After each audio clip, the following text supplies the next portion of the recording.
بسم الله الرحمن الرحيم الحمد لله رب العالمين وصلوات الله وسلامه على رسوله الكريم وعلى آله وأصحابه أجمعين. Okay, welcome back to the Arabic Reader here, and today I want to go over one of the documents that we got last week in our class, and it was the document that contained our 10 sentences. So this is for al-Qā'imah al-Thāniyah. So it's al-Qā'imah al-Thāniyah, al-Qā'imah al-Thāniyah, لِعَشَرَةِ أَفْعَالٍ وَأَسْمَاءٍ. So as I had said in class, one of the challenges to, I think, the average Arabic student is that one, just being able to identify the words that you're looking at on the page. So am I looking at a noun? Am I looking at a verb? Am I looking at a particle?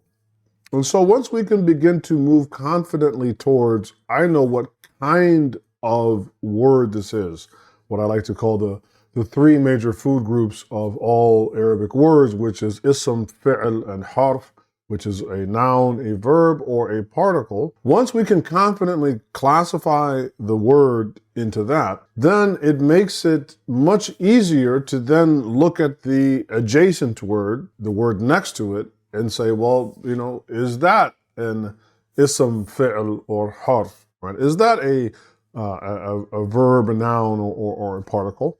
And then in doing so, we begin the ability to break down, in some ways, the first step of digestion of looking at the text and being able to understand it. And this even precedes being able to understand what the word means. In the case that the word is a verb, do I even know what the meaning of the verb is? Also, in the case of a verb, do I know, is it past tense? Is it present tense? Is it in the Sigat al-Amr? Is it in the command form? Is it masculine? Is it feminine? Those are all another additional step down the road. Obviously, one we want to get to because we want to be able to know what does the verb mean, and is it masculine? Is it feminine? Is it singular? Is it plural? But if we can confidently get the first step down, which is what we've been working on for the last several weeks, then now we can move that process to the back of our mind and then now focus on, well, what does the verb mean? And is the noun feminine, masculine? Is it singular? Is it plural? And so on. Because the challenge that I see most beginning students have is that they become frozen when they look at an actual sentence. It's like, oh my God, there's 3, 4, 5 words there. I don't know what their relationship is to one another. And so as I covered in the previous video from session 5, I said the important thing that we want to work on is, can I not only identify, is this a verb, a noun, or a particle, but what is this word, the word I'm looking at, what is its relationship to the word that is next to it, and then obviously the other words subsequent in the sentence. And so once we are able to move towards this confidently, we can now move to another important, I think, stepping stone, inshallah, in our journey to understanding Arabic, which is being able to then now go from just looking at little sentences to being able to look at a paragraph. So inshallah today, that's what I want to do by looking at the other section of this document. So at the very top of our document, or the section that we're looking at, we have what يوم الأحد الثامن من شهر ديسمبر عام 2024 or يوم الأحد الخامس من شهر جمادى الأخيرة عام 1446 للهجرة. So that's just giving you the date that it was on the 8th of December 2024 or on the 5th of Jumada al-Akhirah from the year 1446 according to the Hijrah. And so we get to what? Al-Jalsatul Khamisa. Of course, this is from session 5. Now, this part here, the al-Qā'imah al-Thāniyah li-'ashrati af'ālin wa asmā'in. So here we have listed our 10 verbs and our 10 nouns. And then subsequently we have some of our example sentences, and I covered several of those in the last video. So now if you keep scrolling down on our document, we're going to get to the section that's called Nuqāt Idāfiyya. Nuqātun Idāfiyyatun, which translates as extra credit. And so here we're going to find that we have 2 paragraphs. So now we're going to push ourselves a little bit more, and we're going to try to read 2 paragraphs. And both of these, I think, are progressive in their complexity. So the first paragraph here is the Hizbun Maghribi, the Moroccan delegation or the Moroccan party, right? Al-Makhzanu Tahadda Masha'ir al-Sha'abi, that a party that's called or rather a regime, a Moroccan regime, a political regime called Al-Makhzan, that they are defying the wishes of the people. And then in the other example paragraph, scrolling down again, you'll get to where we get to the section entitled الاستعداد للامتحان الأعظم في الآخرة. الاستعداد للامتحان الأعظم في الآخرة. So preparing for the greatest test in the next life. And the difference between the first paragraph about the Moroccan delegation and then this paragraph is that you will see in the second one, the ability to follow the action and the actor and who is being referenced becomes a little bit more complex. This is important for us to eventually work to develop because, as I've said before, there are certain aesthetic or stylistic aspects to the Arabic language that are unique to it. And one of them is a preference to not over restate who is doing what. So the first time you may have a verb and the verb subject. You have the fi'l and the fa'il. And so it might be explicitly mentioned once because, in fact, if you never mention it, it's hard to tell who we're talking about. Now, sometimes that's the intention of the author. But what we'll often find is that there will be an initial statement of who we're talking about and an action that they are doing. And then perhaps continuing in the paragraph or in the sentence that the actor will be referenced again, either through like pronouns or the object of what the actor is impacting can sometimes, again, initially explicitly be stated, but then will be referred to through pronouns. So for the beginner student, this can become kind of confusing to, keep your eye on the ball, so to speak. So that's going to be the objectives of what we're going to look at with these two paragraphs. Okay, so let's take a look here at our first paragraph. Hizbun Maghribiyun. Let's take a look, because there's a couple things we can learn here even before we get into the more complicated mechanics. I want to introduce a new type of word. Now again, as I said, there's the three major food groups of Arabic, and that is it's what we call the ism, the fi'l, and the harf. So the noun, the verb, and the particle. And so when I say that there are three words in Arabic, in one context, I mean this. The word has to be classified into these three major groups.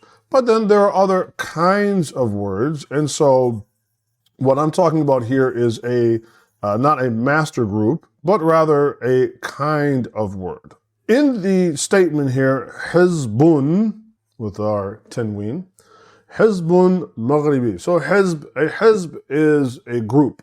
Now that can be a group of people, or it can be a grouping. So in fact, in the memorization and recitation of the Quran, we have a measurement that's called a hizb.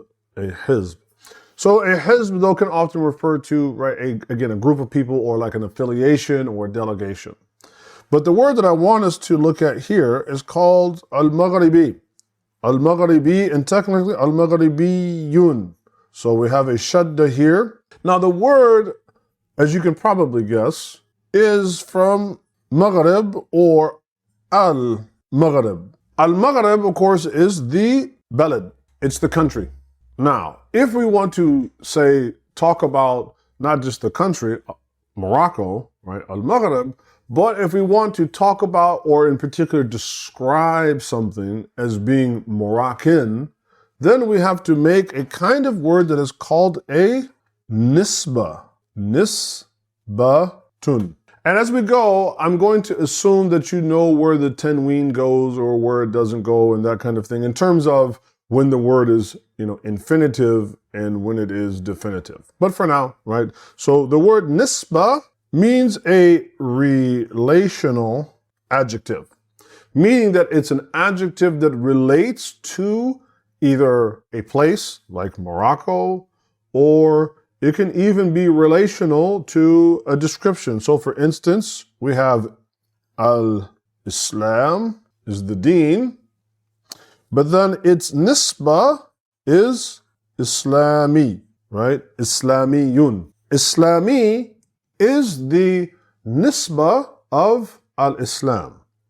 And so likewise, Maghribi is the nisbah or the relational adjective of al-Maghrib. And so you can make all kinds of relational adjectives from all kinds of words. Okay, great. So now we have our Moroccan delegation. So obviously this is what the topic of this paragraph is going to be about.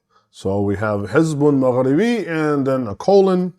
And it just kind of as a note here, Arabic today, just like other languages, Arabic has continued to develop, just like all other languages do.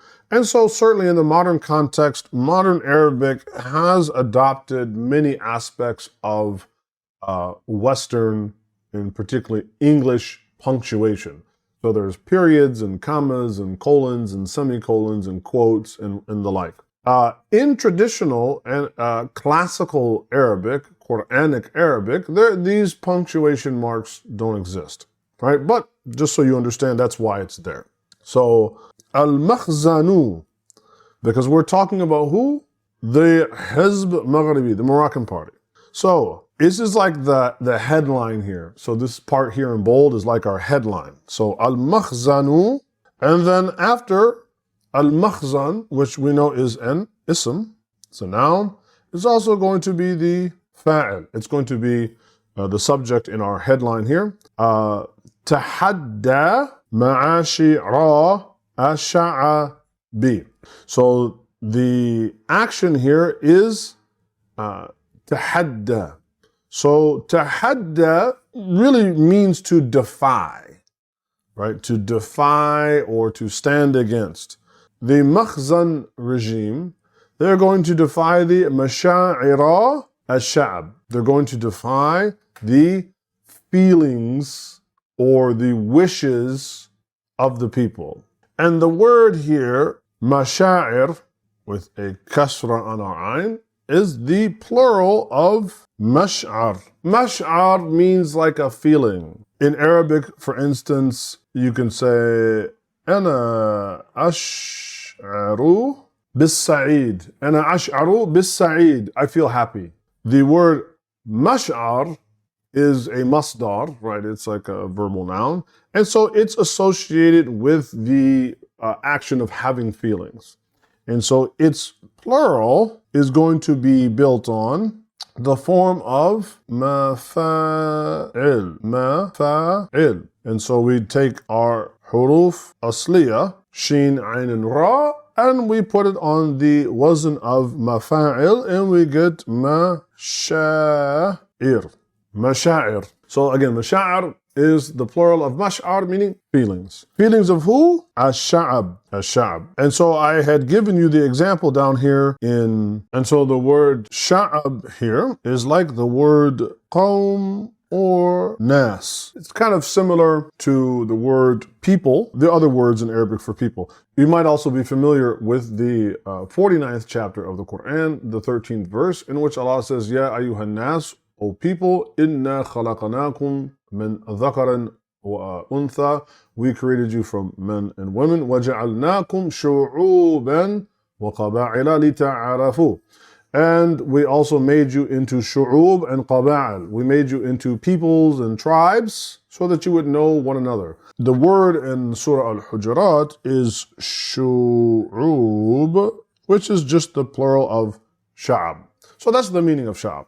So we get to our headline, Hizbun Maghribiyun, al-Makhzanu tahadda masha'ir al-Sha'abi.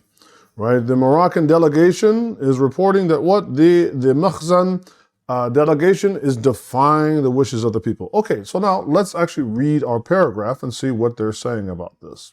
حذر حزب النهج الديمقراطي. We need to be able to identify what kind of word am I looking at. Am I looking at ism, fi'l, or harf? If I can do that, then the word next to it, what is its relation to it? Just like in the short sentences that we did above. So we begin with a fi'l. Now, what is the word next to it? Is it ism fi'l or harf? I said, if you have a verb, it's highly unlikely that you will have another verb right next to it. And what I mean by is right next to it without some type of either ism or harf in between the two. Now you could say حذر وخرج.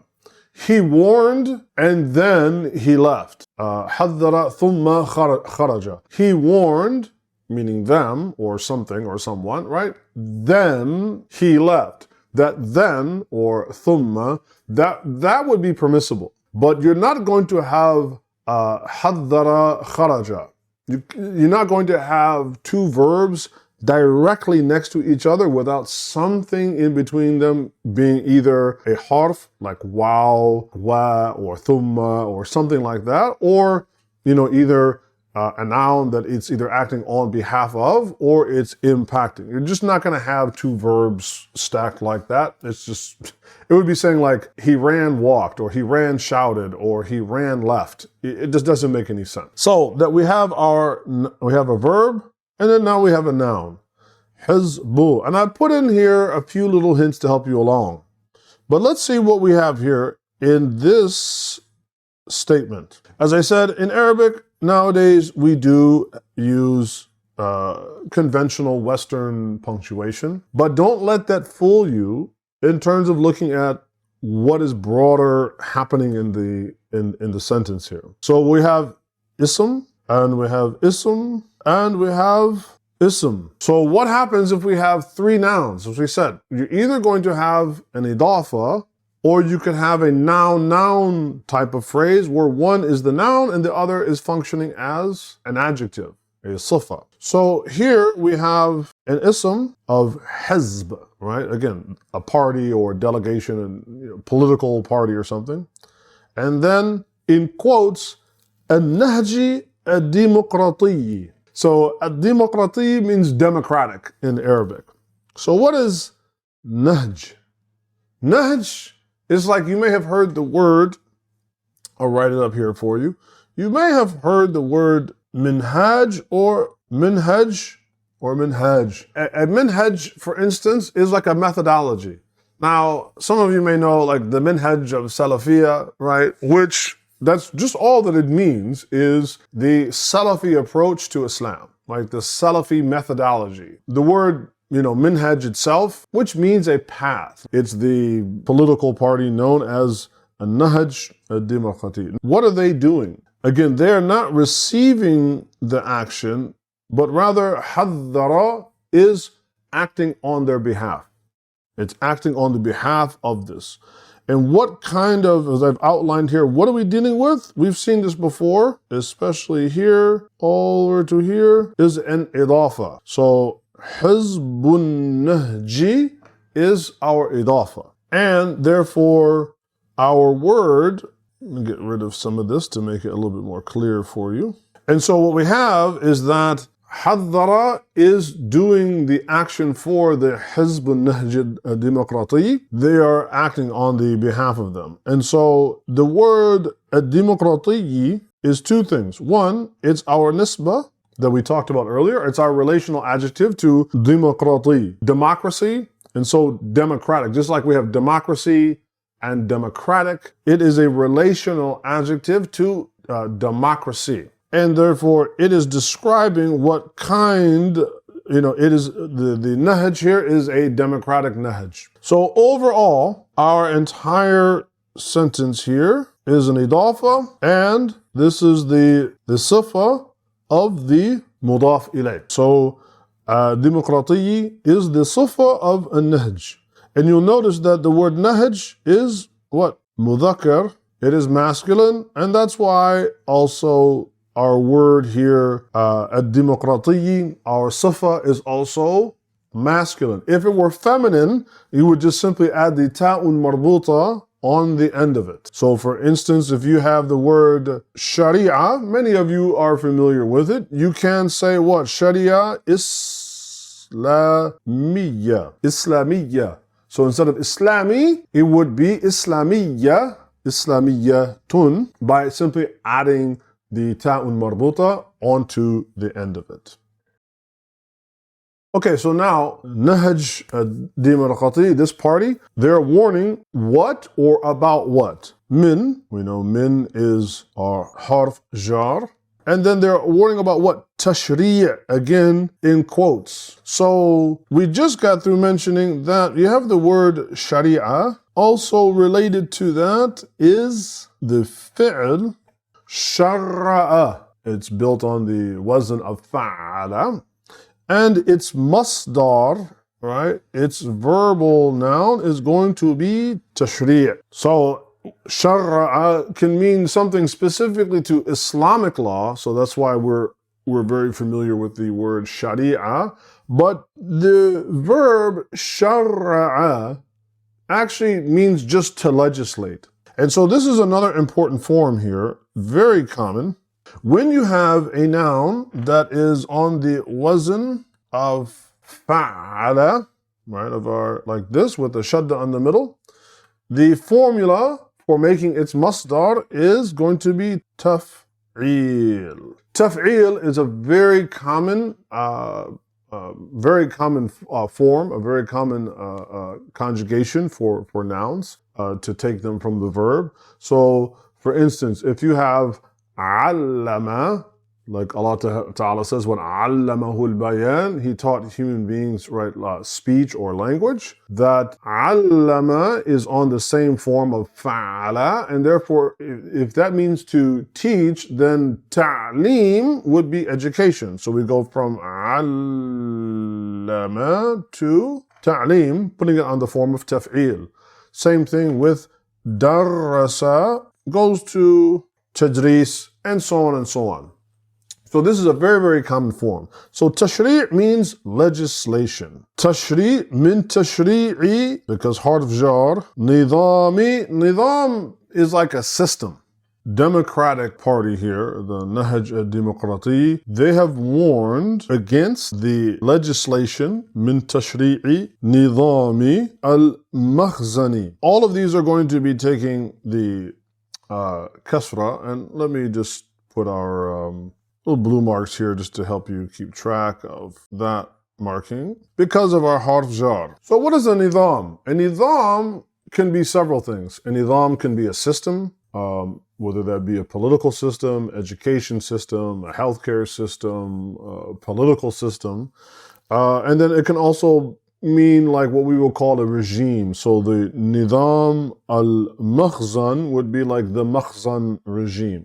With here, makhzan being kind of like a proper name, right? The proper name. So they're warning hadhara against the legislation that, right, is being passed by the nidam al-makhzani, abwaba al-mumlakati, abwaba al-mumlakati. So this and this both constitute idafa. Why? This is a noun, and a noun.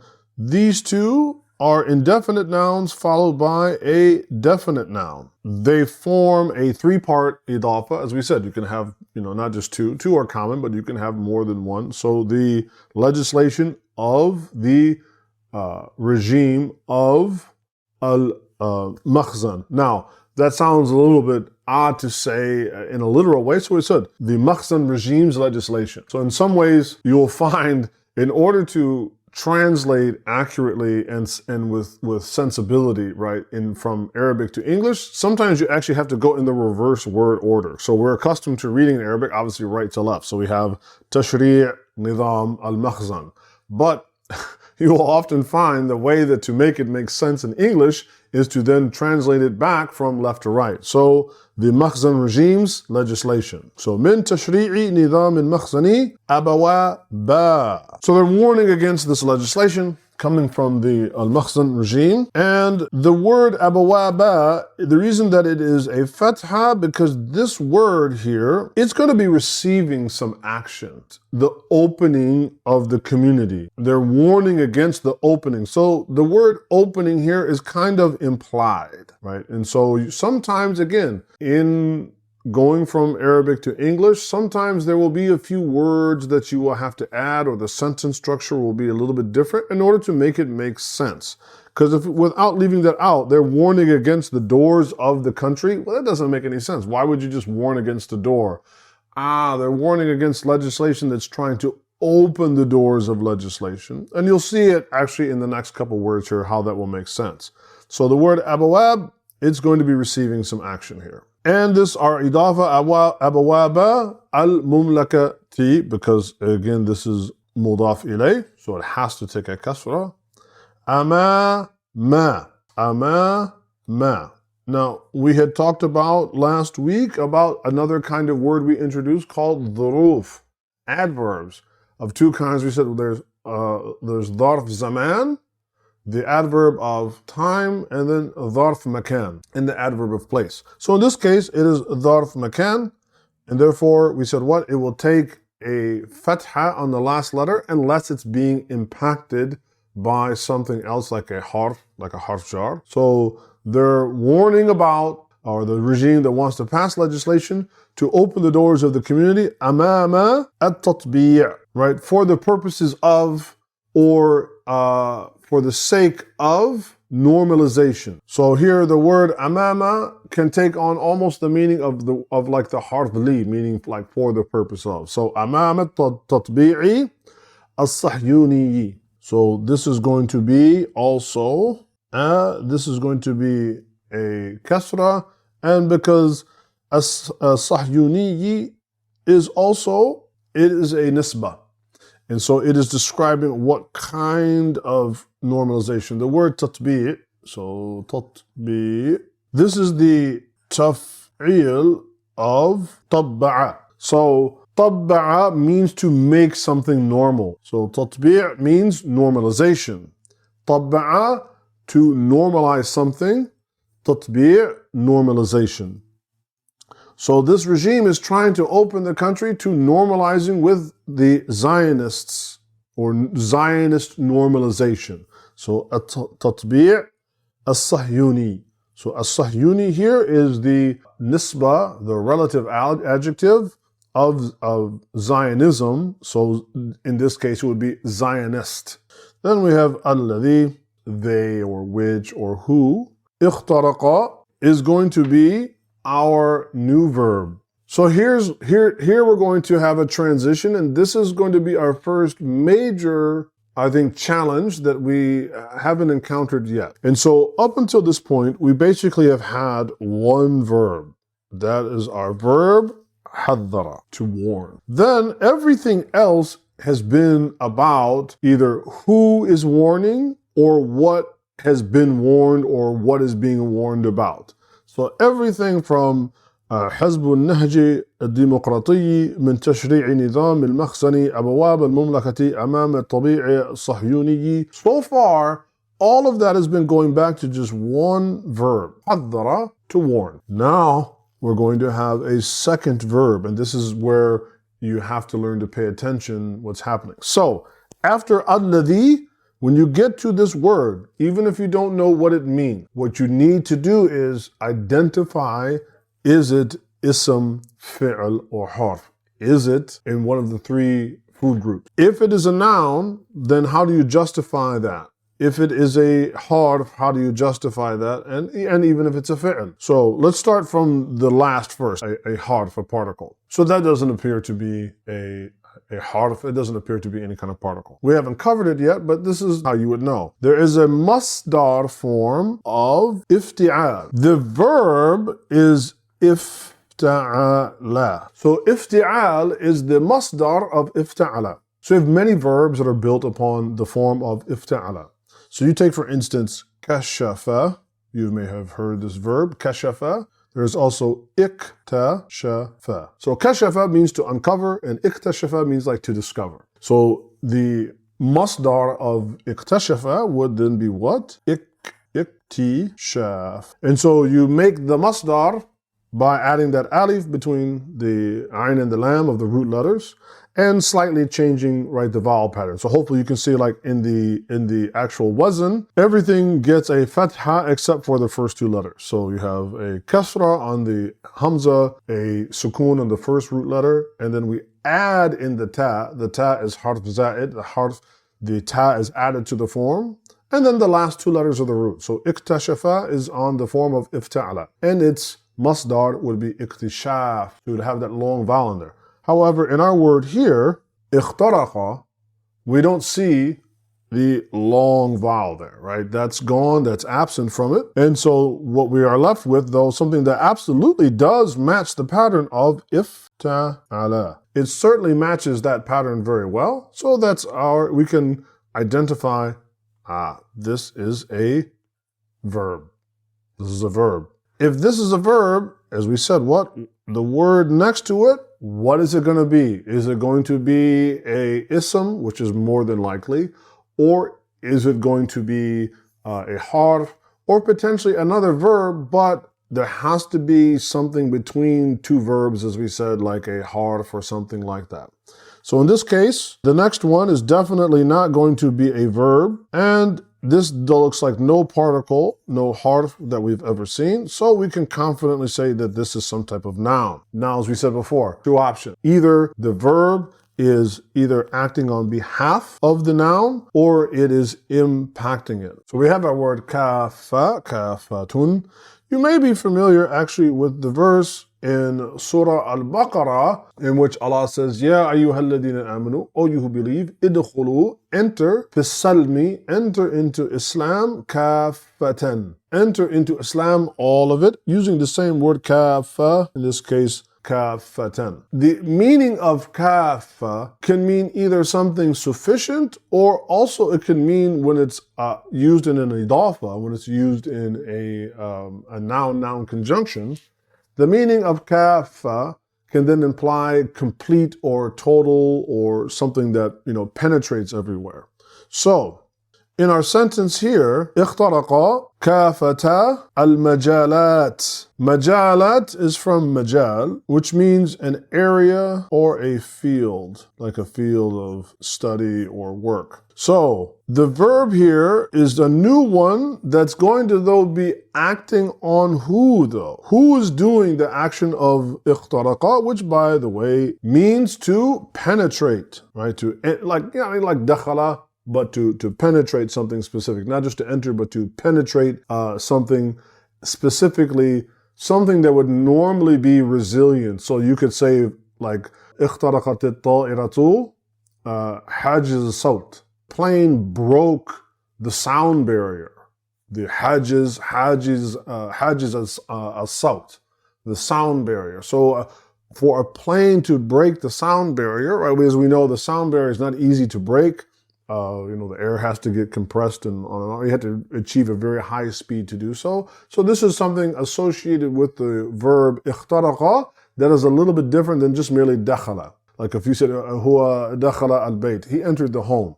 Generally, this means he did so and, there wasn't an issue. But specifically, ikhtaraqa implies penetrating something that's hard or difficult. So what they're saying is that someone has penetrated all of or completely, right, the majalat, all areas or all sectors. But who is doing it? Who is doing the penetration? What's doing the penetration is the Zionist normalization, al-Tabi'u al-Sahyuni. They're the alladhi.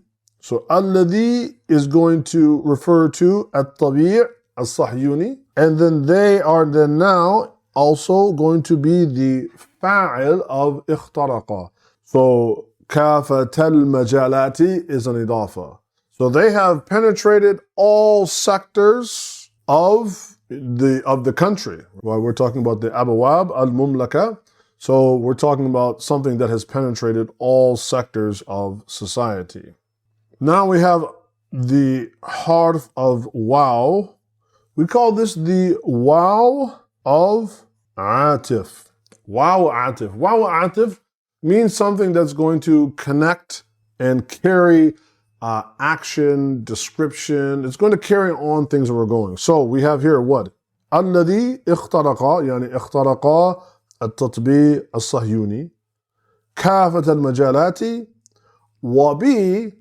And so the wa is still talking about who? About the Zionist normalization that has reached or impacted all levels. وَبِ مُسْتَوَيَاتٍ خَطِيرَةٍ. Mustawayat means like darajat. So this means like levels. And has وَبِ مُسْتَوَيَاتٍ خَرِيطَةٍ. And has reached dangerous levels. Right? As we said, mustawayat means like levels, and khatira means dangerous. So this normalization has penetrated all sectors and has reached dangerous levels. في تحدي سافر لمشاعر الشعبي. So let's look at this. So Zionist normalization has penetrated the country and it's reached dangerous levels. في تحد, in defiance. So as we said, the verb tahadda means to defy, and its masdar is tahaddin with the tanween of kasra. So في تحد means in defiance, and also not just in defiance, but safir, or in this case safirin. Safirin here is going to be sifa. It's going to be an adjective on our masdar of tahaddin. Now, what does safir mean? It doesn't mean travel, right? That's one meaning of safara or safir. But safir as an adjective can mean like blatant, flagrant. So not just fi tahaddin, but fi tahaddin safirin, in blatant defiance.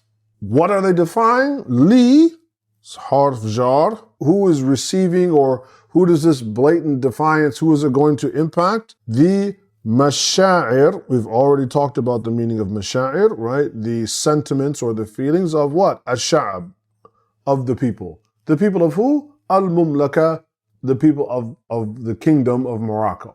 Alladhi, which is now going to introduce another verb. So now we're going to have another verb, and we're going to need to follow the action and the actor again. So who are we talking about here? We're talking about this Zionist propaganda, this Zionist normalization, which has penetrated all areas and sectors of the kingdom and has reached dangerous levels.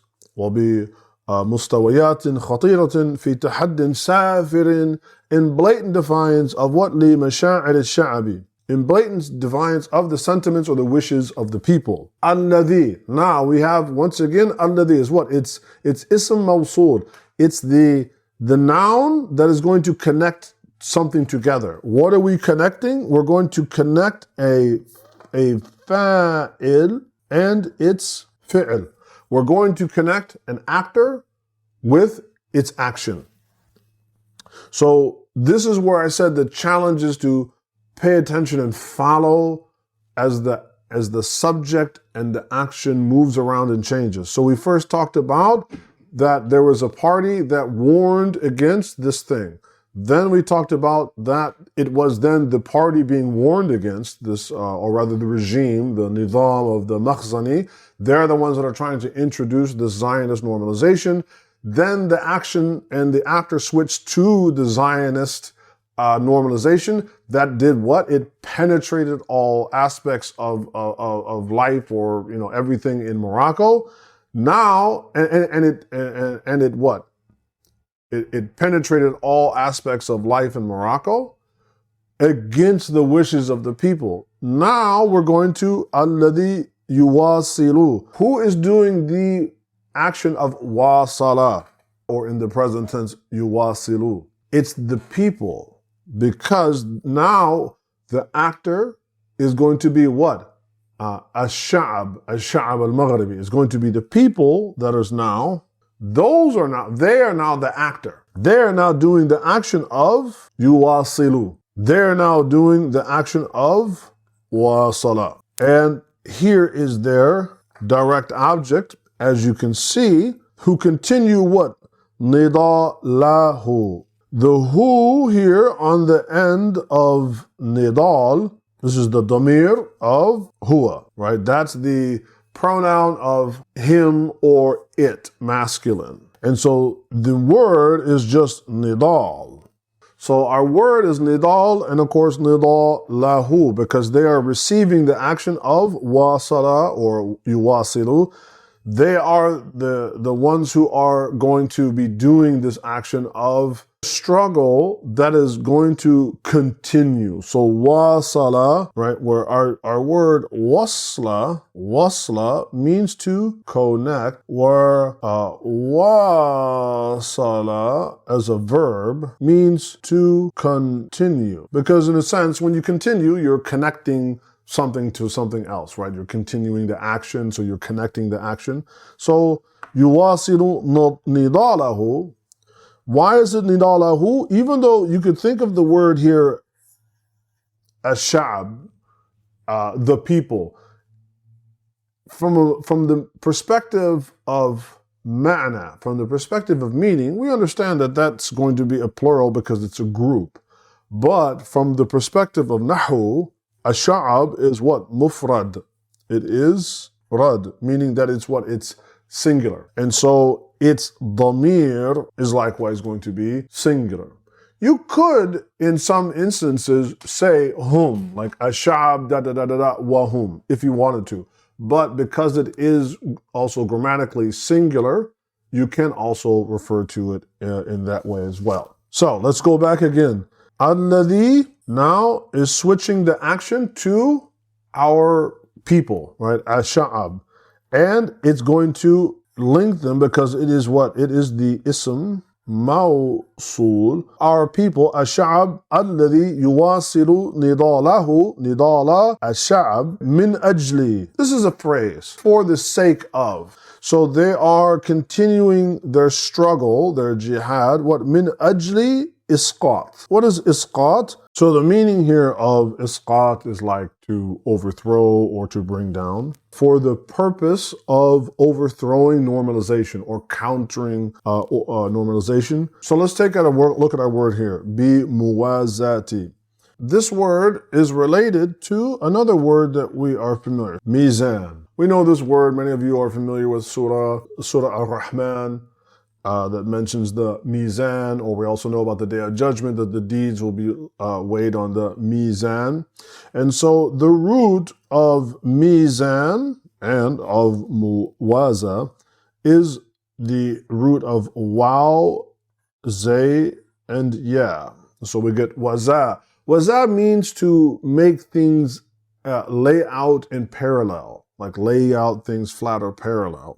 And so the mizan is a scale because what? It's flat on both sides, and then you can put things on it to see how they differ in their weight, but the mizan itself has to be parallel and straight, right? They're going to continue, right? They've gone against the wishes of the people who continue their struggle in trying to bring down their countries, or particularly this regime's attempt to normalize things with Israel, with the Zionist normalization. Bi muwazati, in parallel with what? Takthif, to thicken or to compress, but it can also mean to intensify. If the action, the meaning of the action, kathafa means to intensify, then takthif would be intensification. Ma'a takthif, kulli ishkal. So our word ashkal here is the plural of shakal, means to resemble, like to be like. It can also be a form. Ma'a takthif kulli ishkal al-tadammun. They're going to carry on their struggle in the bringing down of normalization, while at the same time or in conjunction with intensing every form of support. At-tadammun, solidarity. There's another big idafa. Ma'a is our harf jar, and therefore fatha, therefore kasra, kasra, kasra, and kasra. As you can see, I've already wrote the kasra in there for you. We already know the meaning of ash-sha'ab, It's a people. And then here's our relative adjective, our nisbah of Philistini. It's the nisbah of Philistine. Philistine is obviously Palestine, and Philistini is Palestinian. So they're going to do that all the while, or concomitant, or in parallel with intensifying every form of support with the Palestinian people. So as you can see, there's a big step that we have to take when we are reading just a sentence, though that's very useful, and we want to keep practicing that. We want to get to the point where we can indeed read through a paragraph or a section, and the main takeaways from this is what? Pay attention to how the focus changes on who is the actor and who is the acted upon and who is the actor of the verb, and have we essentially changed the subject. So every time in our paragraph here, right, if we look the first one, and let me find another color just really quick for our sake here. We'll go with a green color. So we begin by حذر. That's our verb. And therefore, our first actor is going to be, right, our first fa'il is going to be here. And then in some ways, our first direct object, in a long sense, is going to be, right, these parts right here. This is kind of an indirect object because of the min, whereas this part here is going to be a direct object, right, and it's going to take, right, the fatha on the ba. But as an overall phrase or statement, right, that's going to be our action, our actor, and our object. And so that's what's going to give us the first part. Then, with our use of alladhi, hopefully you can see that. It's a little bright yellow, or maybe let me do this one in orange really quick for you guys. So then we have alladhi. That's going to be a shift. Who are we talking about now? It's right at-tabi', what as-sahyuni. Now this is going to be our actor, and this now is our action, right? So where before we had our verb and then our actor, we had our fi'l, then our fa'il. In this case, now we go to fa'il and then fi'l. So this is what I mean. You have to learn to pay attention. How could this, be done shifting around? So with the use of the ism mawsul of alladhi, now we have a new actor and a new action to follow, and they have their own objects, right? So we have the kafata, majalat, wabi, mustawayat, khatira. That's the main thing being impacted by the verb of ikhtaraqa, which means to, right, break through, right, or to penetrate. And in addition to that, fi tahaddin safirin li masha'iri sha'ab. And so at the end of that phrase, the people, ash-sha'ab, are at once receiving the action, but then they themselves now will become the actor. They will now become the fa'il because of this new alladhi and our new verb that is acting on behalf of this new actor, this new fa'il, ash-sha'ab. And then this is what they are going to be doing, right? This is all about what they are going to be doing in this last part here. So I know it's a lot of color, it's a lot of lines, it's a lot of drawing, but I hope this will help to show, in a rough sense, how to pay attention to the words, how they relate to each other, and follow the train of thought, inshallah, through the sentence.